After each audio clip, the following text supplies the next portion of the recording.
Hey guys, what is up? It is me, Pagey, here once again with another video on Stargirl Season 3, and this is going to be my trailer breakdown for Episode 8 for this season, otherwise entitled Infinity Inc. Part 2, but of course, before we get into anything else, let's actually watch the trailer. This is the Shadowlands. This place preys on your fears. What's going on? Where are my friends? You and your friends will all die.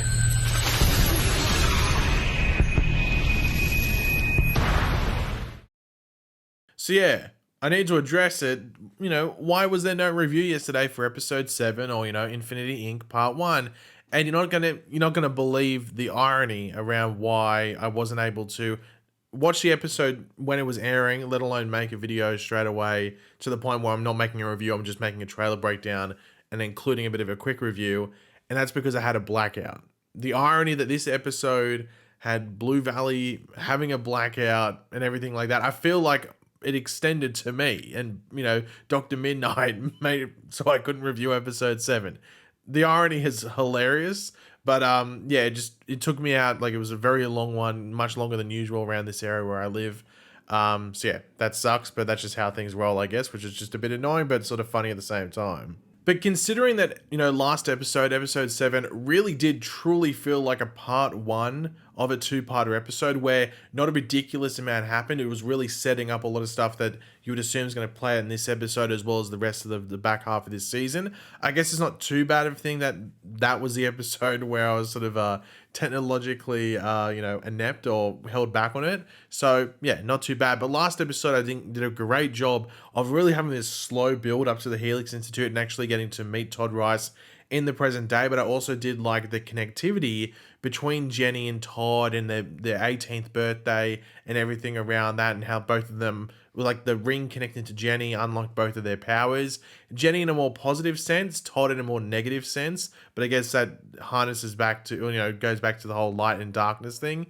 Jenny gets the light side and, Todd gets the dark side and the bit of I guess the crappy end of the stick, if you want to put it. But yeah, even though it's short, I do like the guy that's playing Todd. I'm interested to hang out with him even more. And then seeing at the end of the episode when he full on takes that like obsidian sort of like shadowy form, I thought it looked really, really cool. And it'd just be even better when, like, I guess he has full control of his powers, if we hopefully do get to see that, whether it's this season or potentially and hopefully in a future season. But before we get into the actual breakdown of this trailer for Infinity Inc. Part 2, we will quickly read out the synopsis or description for the episode, as it does, give us a bit more context as to what's going on. But of course, throughout the video, be sure to let me know in the comment section down below your various thoughts and opinions on, I guess, last episode as well, because I didn't do a video on it and I couldn't see your opinions on that video. So let me know what you thought of episode 7, as well as your expectations, hopes, and theories and predictions moving into episode 8 as well. And of course, you're going to enjoy the video, I want to show support, and you're looking forward to this episode, why not drop a like on the video to do all that? Demons from the past. Desperate to avert a major crisis on their hands, Courtney attempts to help a friend navigate their powers. Elsewhere, Pat and the Shade are forced to face their worst fears. But yeah, as we do see in the trailer, we pick up, pretty much right where we left off at the end of last episode, with Pat and the Shade in the Shadowlands after seemingly being consumed by Todd Rice, aka Obsidian, and his untamed abilities. As we went over, and I think it was the episode 7 trailer breakdown, Obsidian is pretty much like a gateway to the Shadowlands, let alone when he's like, doesn't have full control and just sort of going everywhere. If you really come in contact with those shadows, or just in his like form, if you want to call it, you're probably going to get consumed. Now, I don't know specifically why Courtney and Jenny wouldn't have been taken in. Maybe Jenny protects Courtney, and we see that at the beginning of episode 8. Then maybe Jenny did something that stopped Courtney getting taken in. But then again, Pat and the Shade sort of got in front of them, so they were like the ones that got taken, I guess. Or like if two were going to get taken, they would be the two that do get taken. So maybe we'll get to see like another point of view at the beginning of episode 8. But as the Shade does state, but as we also experienced last season, the Shadowlands does prey and feed off of your fears, which we saw with Courtney and Cindy previously, and it really does make you curious as to what Pat might experience. Obviously, you have stuff that the Shade might, stuff that might happen to the Shade, but you think we might get like a Pat sort of focus on that. Maybe it's something to do with his former JSA friends. Not saying they'll appear. I mean, we see the gambler in the trailer and he's being all wicked and evil and stuff. but maybe there's some JSA people, maybe like Wildcat, maybe Dr. Midnight, like we've seen previously, something like that. Maybe it could be something with Sylvester, because obviously Sylvester and Pat had a bit of a rocky past, which might be tapped into within the Shadowlands, or maybe just some bad stuff involving his family, whether it's his, Barbara, Courtney, Mike, or like his parents and other things like that. So yeah, I'm curious to see what happens with Pat within the Shadowlands, because it's a bit of like an untapped area of the show, like, what's on Pat's bad side or dark side. But within the Shadowlands, we can also see the green power or green light from Jenny's rings like sort of seeping into the black and white landscape, which we know is quite the issue for both the Shade as well as Jenny. But it wouldn't surprise me if it also like presents itself as a bit of a helping hand in some areas. But then again, it could just make their time in the Shadowlands even more dangerous. Maybe makes the Shadowlands a bit more like unpredictable, if that makes sense. Like there's a bit where they walk into the cinema, I think it is, and they just get shot out with green lights. So maybe there's areas within the Shadowlands that just have the green light and green power of the Green Lantern ring in there, and they can't go within those areas, but maybe they're essential to go into in order to figure stuff out. So maybe that's an issue. But also, when they in the cinema the last time they escaped, so maybe they go, well, we escaped through the cinema last time, so let's try and do that again, and then it's filled with the green lights. So they're gonna have to try and find another way to get out.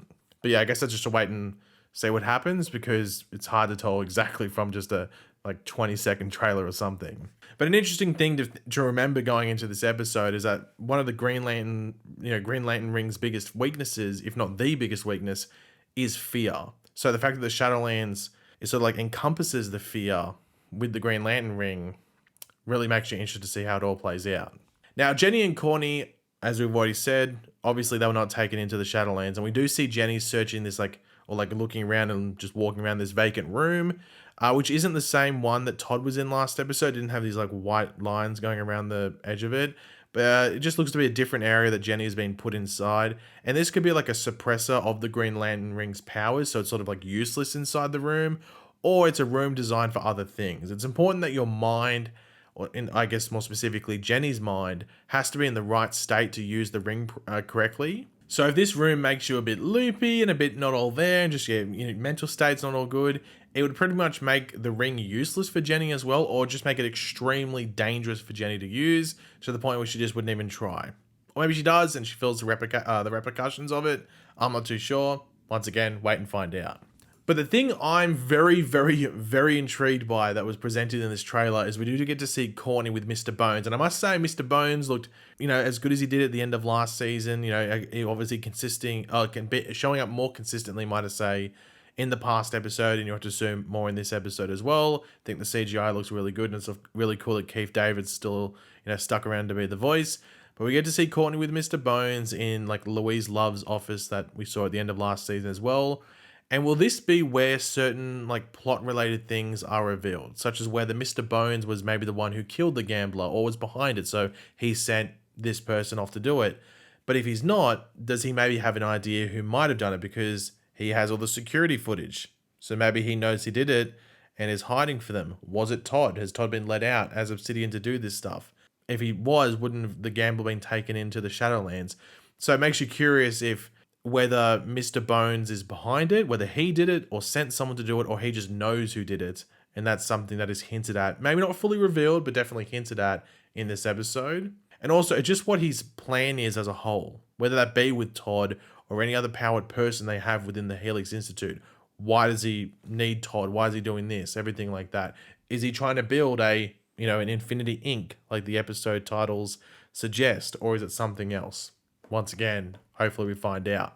But Mr. Bones says that Courtney and her friends will all die. And of course, they aren't going to give us the complete context behind all of that in the trailer, but it does just have you really wondering what he is planning as we do officially move into the back half of the season. Because, the murder mystery is definitely taking it all up, but it's been leading to this. We knew Mr. Bones was coming. We knew we were heading back to the Helix Institute. We knew Todd Rice was coming into the season. We just weren't sure exactly when things would start rolling and where it's going to lead. So I can't wait to see what is planted, not only in this episode, but also episode 9 and 10, before we move into those official last episodes of the season, and just how it wraps up. Because I think it could be a doozy. And just also if there's a big surprise with who actually is the murderer, because I think that's the episode 9 or 10 title. I think it's episode 10. I think it's the episode 10 title is The Murderer. So I think we find out then, which makes you think it isn't Mr. Bones and it isn't anyone that we've met yet. Or if it is someone that we've met, it's someone that we're not really suspecting. So I can't wait to see what happens. Because, you know, with the murder mystery, you can either be like, oh my God, I wasn't expecting that person. Or you can be like, oh, they've gone the lazy route. Or they've gone a route that sort of makes sense, but it's a bit disappointing. So I think we're all excited to see who it is or who was behind it. But at the same time, you're like, I don't want to get my hopes up and think it's going to be like this massive, massive, massive reveal. It could just be one that makes sense. But yeah, at this point, no prime images to go over, unfortunately. Got story of my life, no prime images to talk about until they'll probably come out tomorrow or something like that. That's usually what happens. But yeah, thanks for watching, guys. Hopefully you enjoyed the video. If you did, it'd be awesome. You could drop a like to show your support. As I said, sorry for no review. Beth knocked out my power. But yeah, let me know your thoughts down there in the comments. And of course, if you are new to the channel, make sure to subscribe. And I will catch you guys later. Goodbye.